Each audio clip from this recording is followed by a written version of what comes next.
بسم اللہ الرحمن الرحیم۔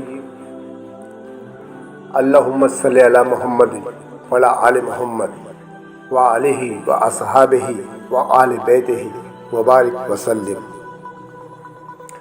السلام علیکم سامعین کرام،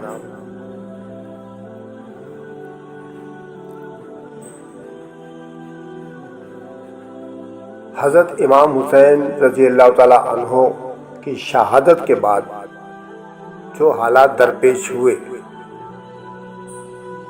وہ آپ کی خدمت میں پیش کیے جا رہے ہیں۔ آج اس سلسلے کی چھٹی ویڈیو آپ کے سامنے حاضر ہے۔ حضرت جعفر صادق رضی اللہ تعالیٰ عنہ فرماتے ہیں کہ اس خطبے کا یہ اثر ہوا کہ لوگ چیخ چیخ کر رونے لگے، اور اس قدر ہیجان بڑھا کہ یزید نے گھبرا کر مؤذن کو اذان کہنے کا اشارہ کیا۔ مؤذن نے اذان دینی شروع کی۔ جب وہ اشہد ان محمد الرسول اللہ پر پہنچا تو حضرت امام زین العابدین رضی اللہ تعالیٰ عنہ نے فرمایا، اے مؤذن، تجھے قسم ہے خدا بند قدوس کی، ذرا چپ رہے۔ جب مؤذن خاموش ہو گیا تو آپ نے یزید سے فرمایا، اے یزید، سچ کہہ، کیا محمد صلی اللہ علیہ وآلہ وسلم میرے نانا ہیں یا تیرے؟ اگر تو کہے کہ میرے ہیں تو تو نے سچ کہا، اور اگر تو یہ کہے کہ تیرے ہیں تو تو جھوٹا ہے۔ یزید کہنے لگا، بل جدو کا، بے شک حضور صلی اللہ علیہ وسلم آپ کے نانا ہیں۔ امام زین العابدین رضی اللہ تعالیٰ عنہ نے فرمایا کہ ظالم، جب تو یہ سب جانتا تھا تو کیوں قتل کیا ان کے کنبے کو، اور کیوں گالیاں دی ان کی حرم محترم کو؟ یہ سن کر یزید بالکل خاموش ہو گیا، اور اہل مسجد چیخیں مار مار کر رونے لگے۔ عالم یہ ہو گیا کہ یزید کو اپنی جان کے لالے پڑ گئے۔ اس کے بعد یزید نے حکم دیا کہ جس نے امام حسین کے سر مبارک کو جسم میں اقدس سے جدا کیا ہے اور جو اس کے مددگار تھے، ان تمام لوگوں کو میرے سامنے لایا جائے۔ سب سے پہلے شیش ربعی سامنے آیا تو یزید نے اس سے کہا، افسوس تجھ پر، کیا میں نے تجھے قتل حسین کا حکم دیا تھا؟ شیش ربعی نے کہا، ہرگز نہیں، اس پر خدا کی لعنت ہو جس نے انہیں قتل کیا۔ اور پھر اس نے اشارہ کر دیا خولی بن یزید کی یعنی۔ یزید نے خولی سے بھی وہی سوال کیا، خولی نے بھی وہی جواب دیا جو شیش ربعی نے دیا تھا۔ الغرض سوال جواب ہوتے ہوتے حسین بن نمیر تک بات جا پہنچی۔ اس نے بھی انکار کر دیا اور کہا کہ تو جان کی امان دے تو قاتل حسین کا پتہ بتلا دوں۔ یزید نے کہا، امان ہے۔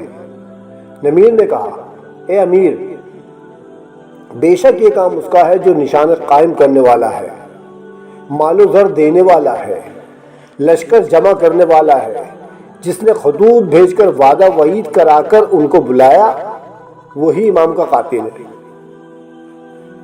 نمیر کے اس جواب سے یزید مارے غصے کے آپے سے باہر ہو گیا اور جامع مسجد سے اٹھ کر چلا گیا۔ یزید کی اس پریشان حالی کو دیکھ کر اس کی بیوی ہندہ اس کے قریب آئی اور کہا کہ آج رات میں نے ایک خواب دیکھا ہے کہ آسمانوں کے دروازے کھلے اور فرشتوں کی جماعتیں آئیں اور سر امام کے قریب آ کر ٹھہر گئیں اور عرض کرتی ہیں، السلام علیکم یا ابا عبداللہ۔ اتنے میں ایک بادل آسمان سے اترا۔ یوں تو اس میں بہت سے آدمی ہیں، لیکن ایک شخص ایسے ہیں کہ چاند سے کہیں زیادہ ان کا چہرہ روشن و منور ہے۔ وہ آگے بڑھے اور امام حسین کے سر مبارک کے قریب پہنچ کر بہت روئے اور فرمایا، سلام تجھ پر اے میرے لخت جگر، افسوس کہ تجھے قتل کیا اور ایک ایک گھونٹ پانی تجھ پر بند کیا۔ تم یہ سمجھے ہو کہ وہ لوگ تمہیں نہیں پہچانتے؟ میں تمہارا نانا مصطفیٰ ہوں، یہ تمہارے باپ علی المرتضیٰ ہیں، یہ تمہارے بھائی حسن ہیں، اور یہ تمہارے چچا جعفر طیار ہے۔ یزید نے جب یہ پورا خواب سنا تو فکر مند ہو گیا. اس کے بعد اس نے سیدنا امام زین العابدین رضی اللہ تعالیٰ عنہ کو بلایا اور کہنے لگا کہ امام جو کچھ ہونا تھا ہو گیا. اگر آپ یہاں رہنا چاہتے ہیں تو باخوشی قیام فرمائیں، میں خدمت کے لیے حاضر ہوں، اور اگر جانا چاہتے ہیں تو سفر کا انتظام کرا دوں. حضرت امام زین العابدین رضی اللہ تعالیٰ عنہ نے فرمایا کہ امام عالی مقام تو ہم سے جدا ہو ہی چکے ہیں. دمشق میں بھی کوئی ہاشمی و قریشی باقی نہیں، ڈھونڈ ڈھونڈ کر قتل کر دیے گئے. اب یہاں رہنے سے فائدہ بھی کیا؟ اب تو یہی تمنا ہے کہ مدینے میں جا کر روضہ رسول کی ٹھنڈی چھاؤں میں بقیہ زندگی گزار دوں. ایک ہفتے کے بعد یزید نے چند عمدہ لباس اور کچھ روپیہ حضرت زینب رضی اللہ تعالیٰ عنہا کی خدمت میں پیش کیا اور کہنے لگا، اے زینب، یہ مال و متاع آپ کی مصیبت کے بدلے پیش کرتا ہوں. حضرت زینب رضی اللہ تعالیٰ عنہا کو غصہ آ گیا. وہ فرمانے لگی، وائے تجھ پر، تجھے شرم نہیں آتی؟ روسیہ، تو میرے بھائی کو قتل کر کے کہتا ہے کہ اس کے بدلے یہ پیسہ لے لو. یہ کہہ کر آپ نے سب مال واپس کر دیا. پھر سادات کرام کا لٹا ہوا قافلہ دمشق سے روانہ ہو کر جب 20 صفر المظفر کو میدان کربلا میں پہنچتا ہے تو دیکھا کہ لاشیں شہداء کرام ابھی ویسے ہی بے گور و کفن پڑی ہیں، زخموں سے اسی طرح تازہ خون رواں ہے. اگرچہ گرمی کی شدت تھی لیکن ذرا بھی فرق نہ آیا تھا. امام زین العابدین رضی اللہ تعالیٰ عنہ نے یہاں آ کر قیام فرمایا اور شہداء کرام کے سروں کو ان کے اجسام مقدسہ کے ساتھ ملا کر دفن کر دیا. اب ارض کربلا سے یہ قافلہ رحمت و برکت والی سرزمین یعنی مدینہ طیبہ کی جانب روانہ ہوتا ہے. کیا کچھ گزرتی ہوگی قلب اہل بیت اطہار پر، کتنی علم انگیز کیفیت رہی ہوگی ان مظلومین اہل بیت کی. زبان میں اتنی طاقت نہیں کہ اس کا تذکرہ کیا جا سکے.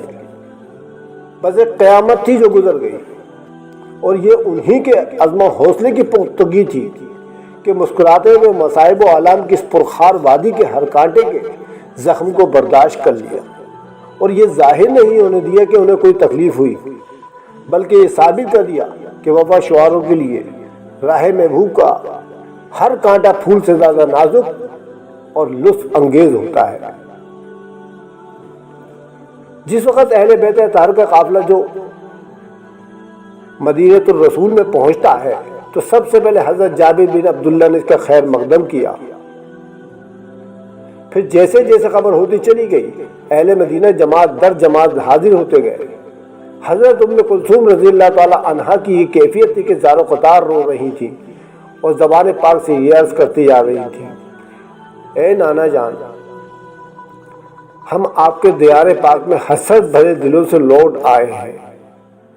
گئے تھے تو سایہ پدری ہمارے سروں پر تھا اور ماؤں کی گودیں اولادوں سے بھری ہوئی تھی، لیکن آج ہم اس عالم میں لوٹے ہیں کہ سایہ پدر ہم سے جدا ہو چکا.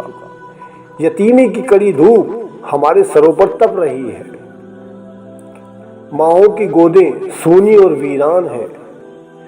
گئے تھے تو مسرت و شادمانی قدموں سے لپٹی ہوئی تھی، اور آئے ہیں تو غم و علم سے وابستہ دامن ہیں. یہاں تھے تو صبر و سکون کی دولت سے مالا مال تھے، اور آج لوٹے ہیں تو پریشانیاں دامن کشاں ہیں. جانے کے وقت سیدنا امام حسین رضی اللہ تعالی عنہ ہمارے مونس و غم گسار تھے، اور آج ہمارے مونس ہم سے جدا ہو چکے اور ہماری آنکھیں اشک بار ہیں. ہمیں یقین ہے ہر حال میں رب تعالی ہمارا کفیل ہے. ہم صبر و رضا پر ہر حال میں قائم ہیں. ہمارا دل، ہماری آنکھیں اگر رو رہی ہیں تو صرف اور صرف فراق حسین میں. ہم آپ کی چہیتی اور لاڈلی بیٹیاں ہیں، لیکن اے محبوب خدا، آج ہم پر یہ ظلم ہوا کہ ہم اونٹوں پر بے حجاب و بے پردہ سوار ہیں. امام زین العابدین رضی اللہ تعالیٰ عنہ سالار قافلہ کی حیثیت سے آگے آگے چل رہے تھے۔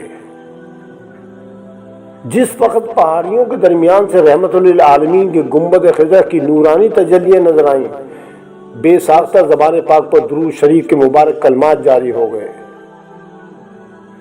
زخمی دل کی ایک ایک چوٹ ابھر آئی۔ امام زین العابدین رضی اللہ تعالیٰ عنہ کا وہ قلب مبارک جو کربلا سے لے کر کوفہ اور کوفے سے لے کے شام تک پیش آنے والے ایک ایک مصائب و آلام کا سنگین چٹان بن کر مقابلہ کرتا رہا تھا، گنبد خضرا پر نظر آتے ہی اسے صبر نہ رہا، آنکھیں بلک پڑی،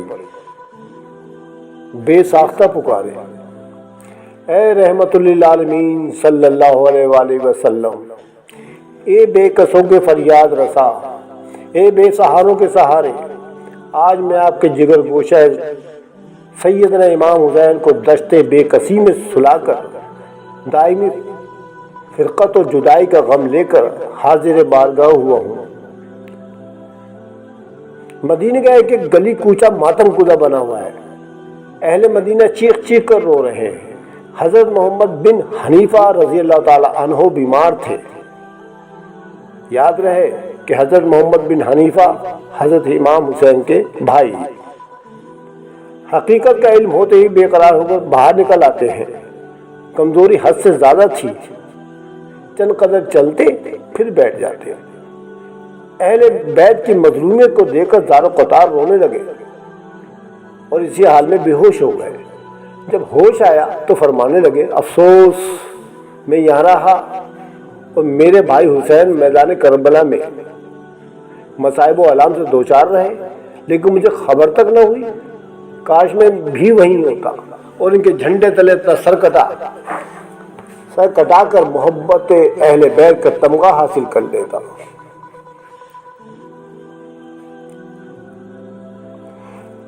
ادھر تو سیدنا امام زین العابدین رضی اللہ تعالی عنہ یزید کے پاس سے روانہ ہو کر مدینہ منورہ پہنچتے ہیں۔ ادھر یزید کا پرانا مرض خبیث پھر عوید کرایا، یعنی اہل مدینہ سے اپنی بیعت لینے کا۔ چنانچہ اس نے اپنے چچا زاد بھائی عثمان بن محمد بن ابی سفیان کو مدینہ منورہ روانہ کر دیا تاکہ اس کی طرف سے بیعت لے۔ عثمان نے مدینہ منورہ پہنچ کر ایک جماعت کو یزید کے ہاتھ پر بیعت کرنے کے لیے مدینہ منورہ سے دمشق بھیج دیا، لیکن جب یہ جماعت دمشق سے مدینہ واپس آئی تو یزید کے فسق و فجور کا آنکھوں دیکھا حال اہل مدینہ کے سامنے بیان کرنے کے بعد اس کی بیعت توڑنے کا اعلان کر دیا۔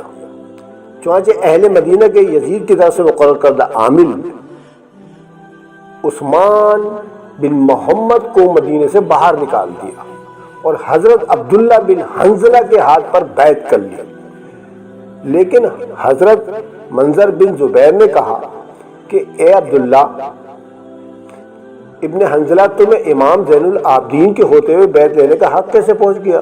یہ تو ان کی شان سے لائق ہے۔ چنانچہ حضرت ابن حنظلہ نے اپنی اس کوتاہی کا اعتراف کرتے ہوئے ایک جماعت لی اور حضرت امام زین العابدین کی خدمت بابرکت میں حاضری کا شرف حاصل کیا۔ حضرت امام نے دریافت فرمایا کہ مجھ جیسے مصیبت زدہ مظلوم کے پاس آپ حضرات کس سلسلے میں تشریف لائے ہیں؟ حضرت ابن حنظلہ آگے بڑھے اور تفصیل سے آنے کا مقصد بیان کیا کہ حضور ہم لوگ کوفی نہیں ہیں، سرکار علی کے جد امجد کے وفاشوار غلام ہیں، اپنی جان حضور کے قدموں پر قربان کرنے کا پکا عہد کرتے ہیں، لہذا ہم غلاموں کی تمنا ہے کہ حضور اپنے دست اقدس کو بڑھائیں تاکہ ہم سب حضور کے دست اقدس پر جاں فروشی کا عہد وفا باندھ دیں۔ یہ سننا تھا کہ حضرت امام زین العابدین کی آنکھوں سے آنسوؤں کی جھڑی لگ گئی۔ فرمایا، خدا را اب یہ تذکرہ بیت و خلافت میرے سامنے نہ چھیڑو، کہیں ایسا نہ ہو کہ دل کے مندمل ہونے والے زخموں سے پھر خون کی دھار پھوٹ پڑے۔ میرے زخمی دل میں اب کسی نئے زخم کی کوئی گنجائش نہیں۔ کربلا کا ایک ایک منظر ہر وقت میرے پیش نظر ہے، بس اب میں نے ذات سے اپنا معاملہ کر لیا جو بے وفا نہیں۔ میں کہہ رہا ہوں وہ سن رہا ہے، میں اپنے دل کے زخموں کو اسے دکھا رہا ہوں وہ دیکھ رہا ہے۔ اس کے در کے ایک سجدہ شوق پر ہزاروں تخت و تاج قربان۔ خدا را اب مجھے اس در سے ہٹانے کی کوشش نہ کرو، میرا دل بہت دکھی ہے، اب اسے اور نہ دکھاؤ۔ جب صحابہ نے اور زیادہ اصرار کیا تو آپ نے فرمایا کہ اگر میرا اس مدینے میں رہنا آپ لوگوں کو پسند نہیں ہے تو میں آج ہی اس غریب و مظلوم خاندان کو ساتھ لے کر کہیں ایسی جگہ چلا جاؤں گا جہاں کوئی میرا غم دوبارہ تازہ نہ کر سکے۔ صحابہ نے یہ کیفیت دیکھی تو خاموش ہو گئے اور حضرت عبداللہ بن حنظلہ کی بیعت بدستور باقی رہی۔ یزید چونکہ جانتا تھا کہ جب تک امام حسین رضی اللہ تعالیٰ عنہ کا وجود مبارک باقی ہے میری فاسقانہ و فاجرانہ تمناؤں کو آزادی نصیب نہیں ہو سکتی، اس لیے اس نے سارا کا سارا ڈرامہ اسٹیج کیا تھا پہلے۔ اب یہی وجہ تھی کہ شہادت امام حسین اس کے لیے مسرت کا باعث ہوئی۔ حضرت امام عالی مقام حضرت امام حسین رضی اللہ تعالیٰ عنہ کا اس دار فانی سے پوچھ کرنا تھا کہ یزید نے کھل کر کھیلنا شروع کر دیا۔ زنا، لواطت، حرام کاری، بھائی بہن کا بیاہ، سود، شراب علل اعلان رواج پا گئے۔ جہاں تک اس کی شقاوت اپنے جوہر دکھا سکی، گناہوں اور جرائم کے جتنے گل کھلا سکی، اس میں کوئی کسر باقی نہیں چھوڑی۔